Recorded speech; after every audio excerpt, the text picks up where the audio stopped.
नमस्कार मित्रों, आप सभी को स्वतंत्रता दिवस की ढेर सारी शुभकामनाएं। स्वतंत्रता दिन के पावन अवसर पर आज हम किड्स प्लैनेट हाई स्कूल द्वारा एक नाटक आप सभी के सामने प्रस्तुत करते हैं।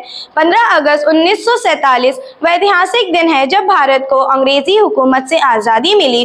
प्रत्येक वर्ष ये दिन स्वतंत्रता दिवस के रूप में मनाया जाता है। चूंकि स्वतंत्रता दिवस भारत का राष्ट्रीय पर्व है, तो क्यों ना आज हम उन वीरों को याद करें जिनके कारण हमें ये आज़ादी प्राप्त हुई है। रानी लक्ष्मीबाई, यहीं से भारत की प्रथम स्वाधीनता क्रांति के बीज ने पनपना शुरू किया था।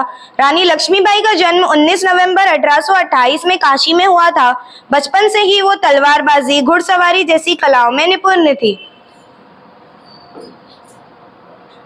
1850 में उनका विवाह झांसी के महाराज गंगाधर राव के साथ कर दिया गया। 1851 में उन्हें पुत्र रत्न की प्राप्ति हुई, लेकिन 4 माह पश्चात ही उस बालक का निधन हो गया।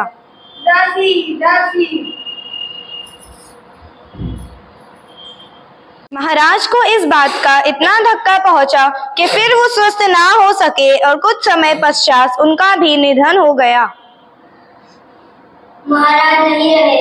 महाराज झांसी का कोई वारिस ना होने के कारण अंग्रेजी हुकूमत ने झांसी पर कब्जा जमाना चाहा, परंतु रानी घबराई नहीं और उन्होंने अपने ही परिवार के बालक दामोदर राव को गोद लेकर अंग्रेजी सरकार को सूचना दे दी। परंतु 1854 को लॉर्ड डलहाउस ने दत्तक पुत्र को अस्वीकार कर झांसी को अंग्रेजी राज्य में मिलाने की घोषणा कर दी। रानी ने भी बिना डरे ये सूचना कर दी कि मैं अपनी झांसी नहीं दूंगी। झांसी को बचाने के लिए रानी लक्ष्मीबाई ने अंग्रेजी सरकार के विरुद्ध जंग लड़ने का निर्णय किया।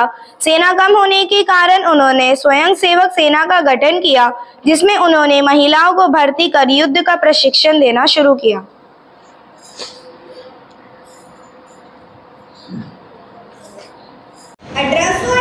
को अंग्रेजी हुकूमत ने झांसी पर आक्रमण कर दिया। रानी भी पीछे ना हटी, डटकर सामना किया। इस जंग में तात्या तोपे और नाना साहेब ने उनका साथ दिया। अपने भयंकर प्रहारों से रानी ने अंग्रेजों को भयभीत कर दिया, किंतु 18 जून 1858 को रानी लक्ष्मीबाई अंग्रेजों से लोहा लेते हुए वीर गति को प्राप्त हो गई।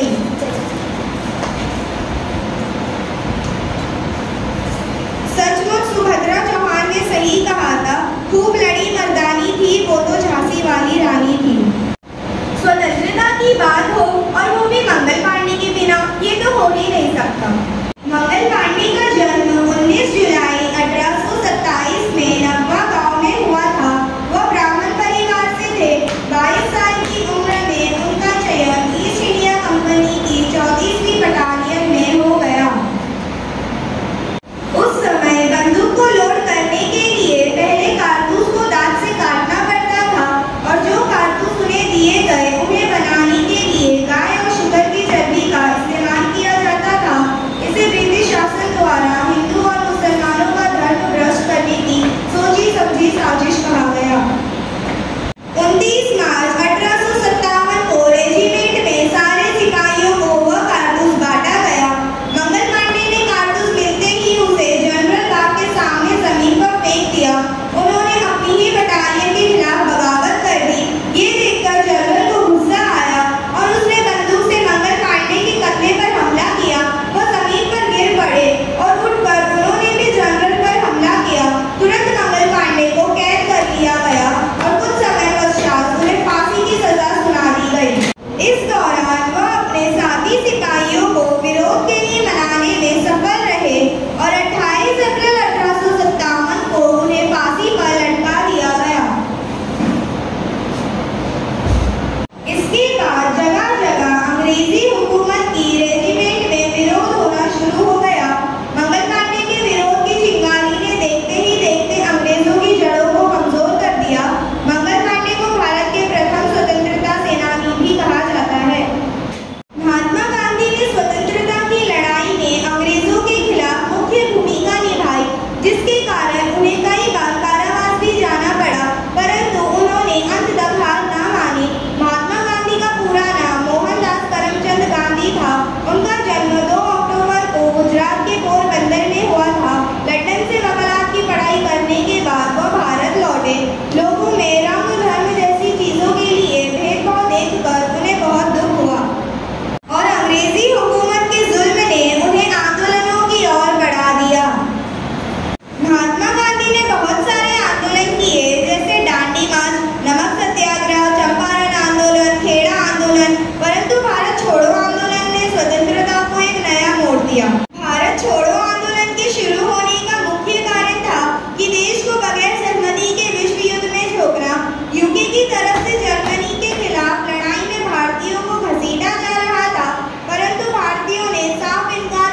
उन्हें हमारे